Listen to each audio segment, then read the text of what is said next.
ప్రత్యేక రాష్ట్ర రాజధాని కోసం పెట్టిన తీర్మానానికి మనస్ఫూర్తిగా మద్దతు తెలుపబోయే ముందు ఒకసారి ఏమేం జరిగాయి అనేది ఒకసారి వెనక్కి వెళ్ళి చూసుకుందామని తెలియజేయాలనుకుంటున్నాను అధ్యక్ష.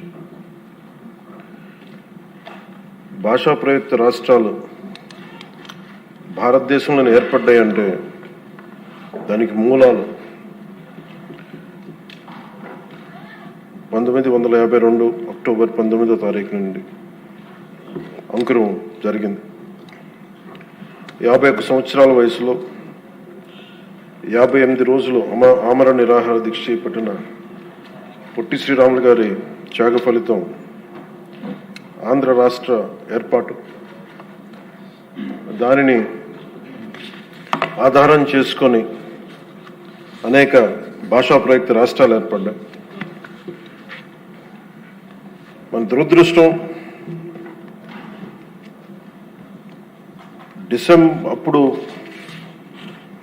రాష్ట్రం ఏర్పాటు అయినప్పటి నుంచి 1953 అక్టోబర్ 1 కర్నూలు రాజధానిగా ఏర్పడినప్పటి నుంచి ఈ రోజు దాకా ఇంకా మనం రాజధాని గురించి కొట్టుకుంటున్నాం. ఇక్కడ ఉండాలా, అక్కడ ఉండాలా. పొలిటికల్ స్టెబిలిటీ,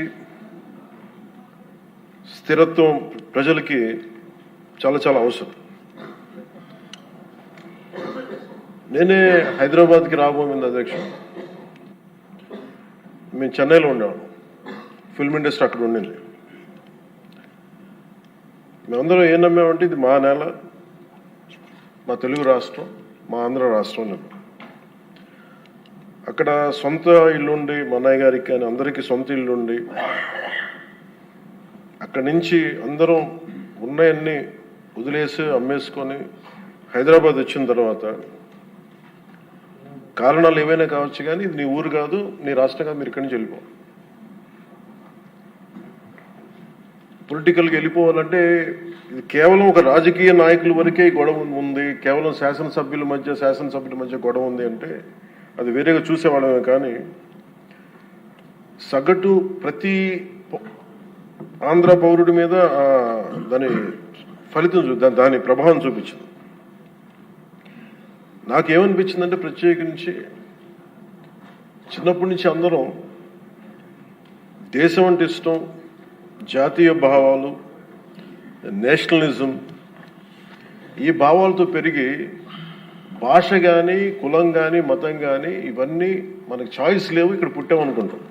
కానీ లోపల భావం అంతా జాతీయతే ఉండేది, జాతీయ భావాలే ఉండేవి అందరు.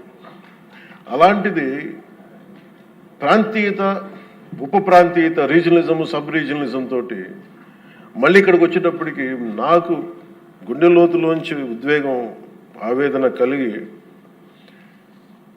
జనసేన పార్టీని స్థాపించడం జరిగింది. అలాంటి సందర్భంలో తెలంగాణ అంటే ఇక్కడ ఉన్న లోకేష్ గారు కానీ, నాదెండ్ల మనోహర్ గారు కానీ, గౌరవ మంత్రివర్యులు, నా సహచర మంత్రివర్యులు ఇద్దరు కూడా తెలంగాణలో పుట్టి పెరిగిన వాళ్ళకి లోపల వాళ్ళు ఆంధ్రాకి వచ్చారు కానీ వాళ్ళ గుండె లోపల నుంచి తెలంగాణను తీయలేం. ఇలా చాలామంది సభ్యులు ఉండొచ్చు ఇక్కడ. నేను మా నాన్నగారు నెల్లూరులో పనిచేసేవాళ్ళు కాబట్టి పుచ్చలపల్లి సుందరయ్య గారు లాంటి వాళ్ళు తెలంగాణ ఉద్యమానికి ఎలా పనిచేశారు ఇవన్నీ మేము ఇప్పుడు చిన్నప్పుడు కథలుగా వింటూ ఉండేవాళ్ళం. సో ఎప్పుడు తెలంగాణ వేరు, ఆంధ్ర వేరు అని ఎప్పుడు భావం లేదు, తెలుగు నేల అనుకో. కానీ లేదు, మీరు విడిపోయిన తర్వాత సహజంగా ఏం జరగాలి అధ్యక్ష? అప్పుడున్న కాంగ్రెస్ ప్రభుత్వం ఏం చేసి ఉండాల్సింది?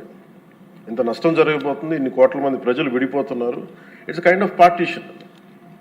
ఇలాంటి విభజన జరుగుతున్నప్పుడు ఎలా ఆలోచించి ఉండాల్సింది? బాధ్యతగా అప్పుడున్న కేంద్ర ప్రభుత్వం కానీ, కాంగ్రెస్ లెడ్ యూపీఏ కేంద్ర ప్రభుత్వం కానీ విభజించిన విధానం కానీ, అలాగే మనోహర్ గారు ఆ రోజున సభలో ఆయన సభాపతిగా ఉండి, సభాపతి స్థానంలో ఉండి ఆయన ఆధ్వర్యంలో జరిగిన అంటే మొత్తం పెట్టిన బిల్లు కూడా the house while rejecting the AP Reorganization Bill 2013 resolves to request the Honorable President of India not to recommend the AP Reorganization Bill 2013 for introduction in the Parliament, as the bill seeks to bifurcate the state of Andhra Pradesh without any reason, basis, and without arriving at a consensus in utter regard to the linguistic and cultural homogeneity and economic and administrative viability of both the regions. The bill also completely ignores the very basis of formation of states of Andhra Pradesh, the first linguistic state created in independent India. దీంట్లో ప్రత్యేకించి మీరు చూస్తే utter disregard to the linguistic and cultural homogeneity and economic and administrative viability.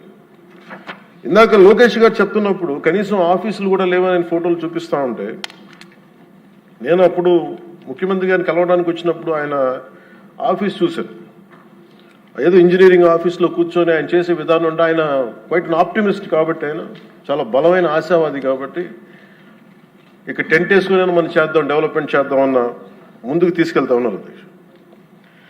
ఇలాంటి సందర్భంలో దీనికి ఒకసారి ప్రజల దృష్టికి కూడా తీసుకురావాల్సింది. అసలు భాషా ప్రయుక్త రాష్ట్రాలు కనుక పొట్టి శ్రీరాములు గారి ద్వారా జరగకుండా కనుక ఉంటే ఏం జరిగి ఉండేదనంటే, ఇది మనందరికీ చాలా చాలా అవసరం అధ్యక్షుడు. తెలుసుకోవాల్సిన, ప్రజలకు కూడా తెలుసుకోవాల్సిన అవసరం అందరికీ ఉంది. ఆంధ్రప్రదేశ్ రాష్ట్రం ఏర్పడకుండా కనుక ఉండుంటే భాషా ప్రాతిపాదికన తెలంగాణ ఈ రోజున మహారాష్ట్రలోని, తెలంగాణ పూర్తి తెలుగు రాష్ట్రం వెళ్ళేది కాదు అధ్యక్షుడు. మహారాష్ట్రలోని నాందేడ్, పర్బని, బీడ్, ప్రస్తుతం సంభాజీనగర్ అయిన ఔరంగాబాద్, ఉస్మానాబాద్ జిల్లాలో కొంత భాగం, కర్ణాటకలోని గుల్బర్గా, బీదర్, రాయచూరులో కొంత భాగం కలిసి ఉంది. 1956 అదే భాషా ప్రాతిపాదికన ఈరోజు కేరళ ఏర్పడింది అంటే, మద్రాస్ ప్రెసిడెన్సీ నుంచి మలబార్ జిల్లా, కాసర్గోడ్, ట్రావెన్కోర్, కొచ్చిన్తో కలిసి మళ్ళీ కేరళ రాష్ట్రం ఏర్పడింది. అలాగే ఈ రోజున మనం చెప్తున్న మైసూర్ దీని రాష్ట్రం, బళ్ళారి, కొల్లేగల్ తాలూకా, సౌత్ కెనరా కలిసి కన్నడ మాట్లాడే ప్రజలు కర్ణాటక రాష్ట్రం ఏర్పడింది. బాంబే ప్రావిన్స్, మహారాష్ట్ర, గుజరాత్ ప్రత్యేక రాష్ట్రాలుగా ఆవిర్భవించాయి. తర్వాత పంజాబ్, హర్యానా, అన్ని రాష్ట్రాలు భాషా ప్రయుక్త రాష్ట్రాలుగా మన ఆంధ్రప్రదేశ్ త్యాగంతో నలిగిపోయి ఉనికితో ఏర్పడ్డ తర్వాత తిరిగి మనకి ఒక రాష్ట్రం కావాలి, మనకి ఇది కావాలంటే ఈరోజు రాజధాని లేకుండా ఇన్ని 70 సంవత్సరాల పై, దాదాపు 68-70 సంవత్సరాలు అయినా కానీ, 6 దశాబ్దాలు దాటినా కానీ ఇంకా మనం ఒక రాజధాని లేని రాష్ట్రంగా, ఇంకా సరైన వసతులు లేని రాష్ట్రంగా, ఒక అడ్మినిస్ట్రేటివ్ సౌకర్యాలు లేని రాష్ట్రంగా, ఒక హైకోర్టు సమూలంగా బలమైన హైకోర్టు లేని రాష్ట్రంగా ఇంకా మనం కొట్టుకుంటూనే ఉన్నాం. ఇది నిజంగా చాలా ఆవేదన కలిగించేది, చాలా బాధ కలిగించేది. ఒకసారి అనిపిస్తుంది అసలు భాషా ప్రయుక్త రాష్ట్రాల ఏర్పాటుకు లేకుండా ఉండి ఇంకోలా ఉండేదేమో పరిస్థితి అని. మన అన్ని రాష్ట్రాలకి, దేశం మొత్తం మీద మనకి జాగ్రఫీలు మార్చి మన జాగ్రఫీని తుడిచిపెట్టేసుకుని అటు ఇటు ఇంకా కొట్టుకుంటా ఉన్నాం. ఒక క్యాపిటల్ లేదు, ఇంకోటి లేదు. ఇవన్నీ నేను ఆలోచించే 2014లో బేషరతుగా ఎలాంటి కండిషన్స్ లేకుండా ఒకేసారి కూర్చొని నేను ఎందుకు చంద్రబాబు నాయుడు గారి నాయకత్వం తెలుగుదేశంకి మద్దతు పలికానంటే, ఇది నా దేశం మీద ఉన్న ప్రేమ, నా ఆంధ్రప్రదేశ్ నేల మీద ఉన్న గౌరవం. ఇది ఎందుకంటే ఆయన లాంటి వ్యక్తి ఒక 4 దశాబ్దాల అనుభవం ఉన్న వ్యక్తి, నాయకుడు. ఆయన లాంటి వ్యక్తి చేతిలో ఆంధ్రప్రదేశ్ ఉంటే చాలా బాగుంటుంది. ఆయన నిర్ణయం తీసుకున్నారు, అమరావతి రాజధానిగా ఉండాలి అని. అప్పటికి మనం రింగ్ రోడ్స్ ఎన్ని గొడవలు చూసాం. ఎక్కడైనా సరే భూ సమీకరణ అంటే చాలా గొడవలు ఉంటాయి. అలాంటిది 32,000 33,000 పైచిలుకు ఎకరాలు తీసుకుంటున్నప్పుడు 80 to 90% చాలా సజావుగా సాగింది. అది నేను ఆ రోజుల్లో ఉన్నప్పుడు కొన్ని పరిస్థితులు వచ్చినాయి. ఉదాహరణకి ఉద్దండరాయనిపాలెం దగ్గర చాలామంది దళిత కులాలకు చెందిన రైతాంగం వచ్చి నా దృష్టికి వచ్చి, ఇట్లా మేము కూడా ఇక్కడే అంటిపెట్టుకున్నాం, మాకు కూడా కొంచెం వేతనం కొంచెం ఎక్కువ ఇప్పించండి, కొంచెం మనకి కాంపెన్సేషన్ ఎక్కువ ఇప్పించండి అంటే, అది ఆ రోజున వారి దృష్టికి తీసుకెళ్ళినప్పుడు వాళ్ళకు కూడా న్యాయం చేశారు. ఇవన్నీ చేసిన తర్వాత ఎక్కడో ఒక చోట ముందుకెళ్తున్న పరిస్థితుల్లో 1924 ప్రభుత్వం మారింది. ప్రభుత్వం మారిన తర్వాత అసలు దాని మీద ఎంత కక్ష కట్టారంటే అంటే ఈ లోపుల్లోనే దాని మీద చాలా అభాండాలు వేశారు. ఖచ్చితంగా భూమిని తీసుకుంటున్నప్పుడు కొన్ని సమస్యలు వస్తాయి అధ్యక్షుడు. అయిష్టత ఉన్నోళ్ళు ఉంటారు. మొత్తం 100% సంతోషంగా ఎవరు, కానీ మెజారిటీ ప్రజలు మటుకు ఇష్టాపూర్వకంగా ఇచ్చారు.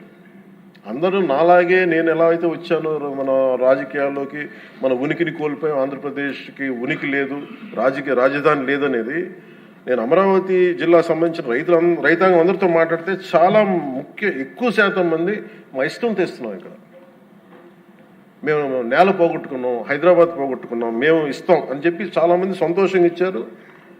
ఇందాక కేశవ్ గారు చెప్పినట్టుగా ల్యాండ్ తీసుకోవాలంటే గొడవలు వస్తాయి. అలాంటిది 30,000 పైన ఎకరాలు తీసుకుంటున్నప్పుడు ఎక్కడా కూడా ఎలాంటి ఇబ్బంది లేకుండా, గొడవలు లేకుండా కేవలం సామరస్యపూర్వకమైన చర్చల ద్వారా అంటే ఓన్లీ ఆ చర్చలు కూడా దేనికి సంబంధించి మాకు ఎంత కాంపెన్సేషన్ ఉంటే మాకు ఎటువంటి దానివల్ల దానివల్ల గౌరవ మంత్రి నారాయణ గారి ఆధ్వర్యంలో చాలా సానుకూలంగా సాగింది. పరిస్థితులు ఏమైనప్పటికీ 1924 మధ్యలో ప్రభుత్వం రాలేకపోయింది. ఆ రోజునున్న ఆ ప్రభుత్వం రాలేకపోయింది.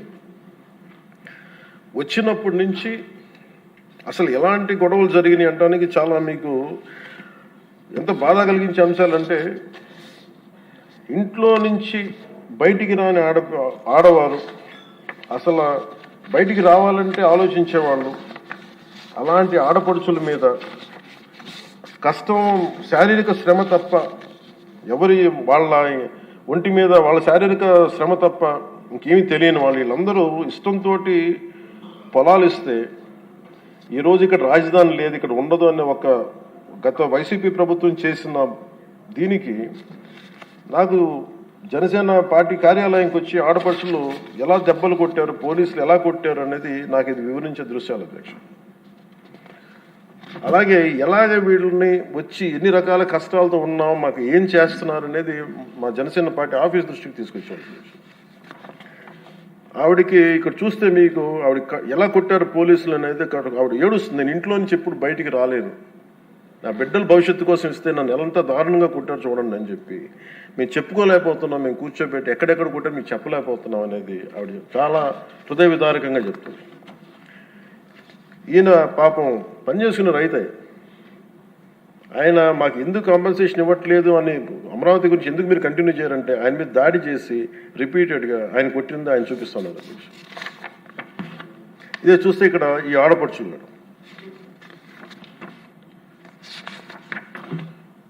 నేను వీళ్ళకి మద్దతుగా వెళ్తే అధ్యక్ష మొత్తం ముళ్ళ కంచెలేసి కూర్చోబెట్టాను పోలీసులతో. ఈరోజు చూస్తున్న అమరావతి కానీ ఈరోజు చూస్తున్న ప్రాంతం కాదు, ఒక యుద్ధ వాతావరణం ఉండేది, గుబులు వాతావరణం ఉండేది. చట్టసభల్లోనే ఇందాక లోకేష్ గారు చెప్తున్నట్టుగా చట్టసభలోనే దాడులు చేసే పరిస్థితిలో ఉన్నప్పుడు ఇంకా బయట శాసనసభ్యులకే రక్షణ లేనప్పుడు, ప్రతిపక్ష నాయకులుగా ఉన్న చంద్రబాబు గారికి రక్షణ లేనప్పుడు ఇంకా సగటు రైతుకి ఏ రక్షణ ఉంటుందో మీరు ఊహించుకోగలరు. అలాంటిది మేము కూర్చోబెట్టి బయటకు వస్తే అధ్యక్ష మొత్తం ముళ్ళ కంచెలు వేసి మమ్మల్ని ఇక్కడ కూర్చోబెట్టి మీరు 15 నిమిషాలు కూర్చుంటే వెళ్ళిపోతామంటే ఇంకా నాకు విసుగొచ్చి గొడవ పెట్టుకొని మీరు వదిలితే వదలండి, లేదంటే మీరు కంచెల నుంచి ఒళ్ళు చిరిగిపోయినా ముందుకెళ్తామని చెప్పి ఆ పొలాల మధ్యలో నుంచి వెళ్తే అప్పుడు కూర్చోబెట్టి గొడవ పెట్టుకుంటే పోలీసులు వెళ్తే వాళ్ళందరూ చెప్పుకున్న బాధ అధ్యక్ష, వాళ్ళ ఏడుపుల అధ్యక్ష, పాపం ఈ రైతులు కన్నీళ్ళు చాలా ఇవన్నీ ఆవేదన కలిగించింది. ఈ అబ్బాయి అయితే ప్రత్యేకించి నోటి మాట కూడా రాదు అధ్యక్ష. ఈ అబ్బాయికి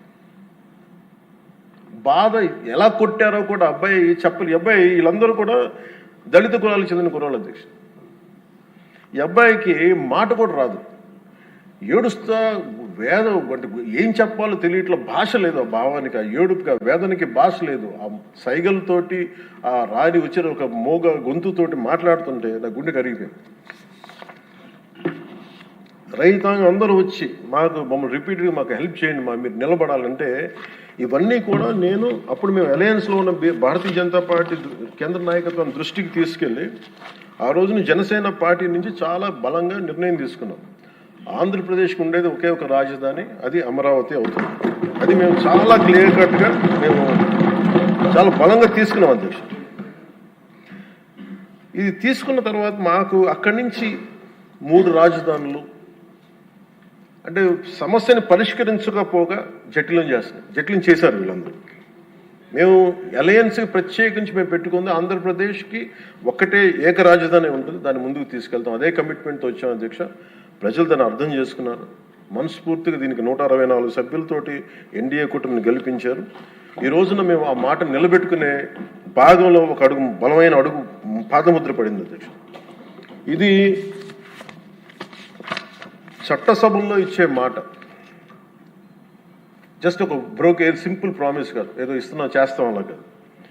చట్టసభలో ఇచ్చే మాట ఇట్స్ కమిట్మెంట్, అంటే వాగ్దానం అధ్యక్ష.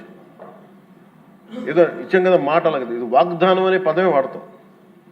వాగ్దానం అంటే మేము కష్ట నష్టాలు వచ్చిన commitment is what transforms a promise into a reality. This is what said by Lincoln. Commitment ఉన్న చోట కన్సిస్టెన్సీ ఉంటుంది.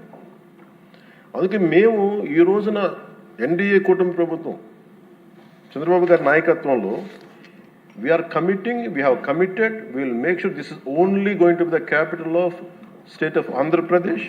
We will take it forward.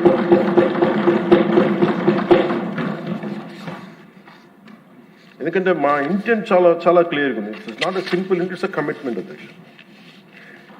ఇదే మేము మాటగా, ఇది మన చట్టసభల్లో ఇచ్చే మాట. ఒకసారి ఇది కూడా మీకు పటేల్ గారి మాటలు గుర్తు చేస్తాను.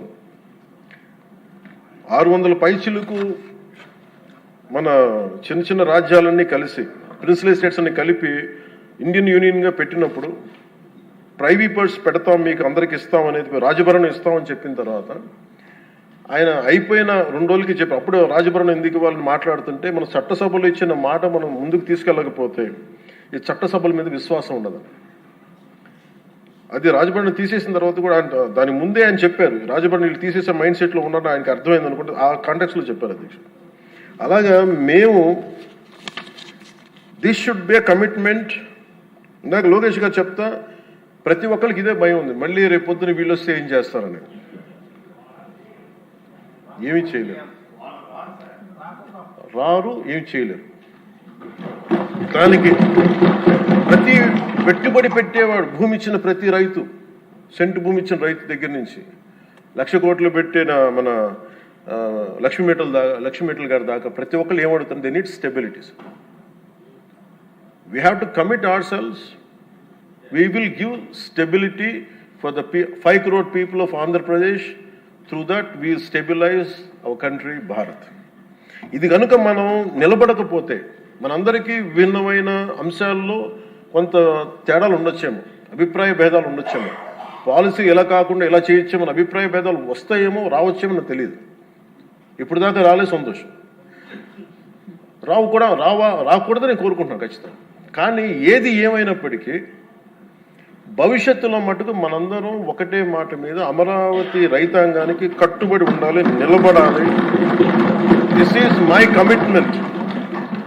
This is what our commitment from Janasena party to our trusted honourable CM గారు శ్రీ నారా చంద్రబాబు నాయుడు గారికి. మనస్ఫూర్తి ఇస్ అవర్ కమిట్మెంట్. మేము ఎక్కడికి దీన్ని మాట మార్చం, దీన్ని ముందుకు తీసుకెళ్తాం. దీనికి ఎంత డబ్బులు పెట్టాం, ఎంత డబ్బులు వస్తుంది, వీటన్నిటికంటే కూడా విసిగిపోయాం. 1953 నుంచి ఈ రోజు దాకా ఒకళ్ళేమో అటు బొమ్మన్నారు, ఇంకొకళ్ళు ఇటు బొమ్మ లేదు, మళ్ళీ ఇటు బొమ్మ అన్నారు. ఎవరి త్యాగాల మీద అయితే అందరికీ భాషా ప్రయుక్త రాష్ట్రాలు వచ్చినాయో, భాషా ప్రయుక్తతో నాందికి పలికిన ఆంధ్రప్రదేశ్కి ఈరోజు ఇంకా మనం కొట్టుమిట్లాడుతూ ఉన్నాం. ఇంకా సెంట్రల్ దగ్గరికి వెళ్ళి దేహాన్ని అడగాల్సి వస్తుంది, మాకు ఇవి ఇవ్వండి, మాకు ఆఫీసులు ఇవ్వండి, లేదా ఇందాక మీరు చెప్పిన ఆ షెడ్యూల్స్ రావాల్సిన ఆఫీసులు కానీ ఇంకా రావాల్సిన ఏమి రాలేదు. ఇంకా అడగాలంటే మన గొంతు చాలా బలంగా ఉంది. సబ్ రీజనలిజం అనే యాటిట్యూడ్ తీసేయాలి మన దగ్గర. మీరు ఉత్తరాంధ్ర, మీరు రాయలసీమ, ఏంటి రాయలసీమ, ఏంటి ఉత్తరాంధ్ర, ఏంటి గోదావరి జిల్లాలో అన్ని కలిపి ఆంధ్ర కాదా? అందరూ మాట్లాడి తెలుగు వాళ్ళం కాదా? అసలు తెలుగు జాతి ఐక్యతగా మనం మాట్లాడుకున్న మైండ్ సెట్ నుంచి నిజంగా బాధ ఏంటంటే మన ఆంధ్ర కన్ఫైన్ అవ్వాల్సి వచ్చింది. ఫైన్, భావంలో తెలుగు జాతి ఉంది కానీ గుండెల్లో ఓకే, మన reality is Andhra. Okay, let us accept Andhra. మళ్ళీ దీంట్లో కూడా ఇందాక మీరు చెప్తున్నారు, లోకేష్ గారు చెప్తామంటే మీ ఉత్తరాంధ్రకి అవసరం లేదా అంటే, ఇంకా మనలో కూడా మనకి సబ్ రీజన్స్ పెట్టుకుంటే ఈ రాష్ట్రానికి ఎవరు రక్షించలేడు. మన ఇంతమంది ఉండి మీరందరూ చదువుకున్న వాళ్ళు, అద్భుతమైన ఏమంటారు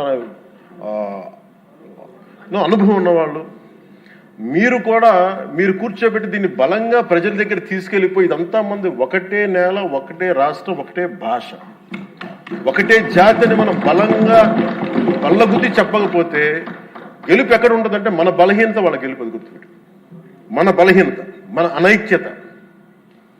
వాళ్ళని చూసి మనం ఏం ఆలోచించగలరు, రేపు పొద్దున వీళ్ళు వచ్చేస్తారంటే. ఎప్పుడు వస్తారంటే నేను చెప్తున్నాను మీకు, మనలోని అనైక్యత, మనలోని అవగాహన లోపం ఉంటే వాళ్ళకి ఆ బలం ఉంటుంది. అసలు ఆ పరిస్థితి మనలో రానప్పుడు అలాంటి పరిస్థితులు ఎప్పటికీ ఉత్పన్నం కావు.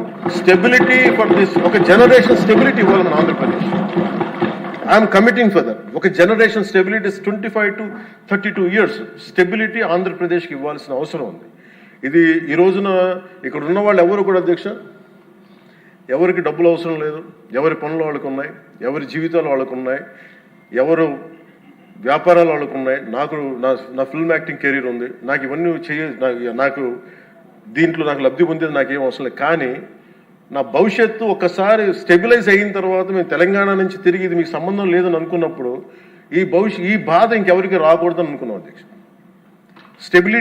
స్టెబిలిటీ పోగొట్టుకు డీస్టెబిలైజ్ అవ్వకూడదని ఒక వేదంతో ఈ రోజున అన్నీ వదులుకొని తిట్లు తిని, ఇంట్లో ఆడబిడ్డలను తిట్టించుకొని, ఇంట్లో నా భార్యను తిట్టి, బూతులు తిట్టి, ఇంతమంది అందరి మీద కేసులు, మన పార్టీ వ్యక్తుల మీద కేసులు పెట్టి, అటెంప్ట్ టు మర్డర్ కేసులు పెట్టించుకొని ఇవన్నీ చేయాల్సిన అవసరం లేదు. కానీ ఎందుకు చేస్తున్నాం అంటే we want to make sure criminalization into politics can not be tolerated, will never be tolerated. మీ చట్టసభల్లోనే కూర్చొని మేము దాడులు చేస్తాం, ఇష్టారాజ్యంగా కొడతామంటే మేము కూర్చోబెట్టి కామ్గా ఉండే వ్యక్తులు అయితే కాదు. మనందరం ఇవ్వాల్సింది కూడా చాలా బలంగా, we're here to give solid stability for Andhra Pradesh. తద్వారా పెట్టుబడులు చాలా బలంగా వస్తాయి. అది నేను ఆంధ్రప్రదేశ్ ప్రజలకి ఈ సభాముఖంగా సభాపతి గారి ద్వారా నేను చెప్పదలుచుకున్నాను.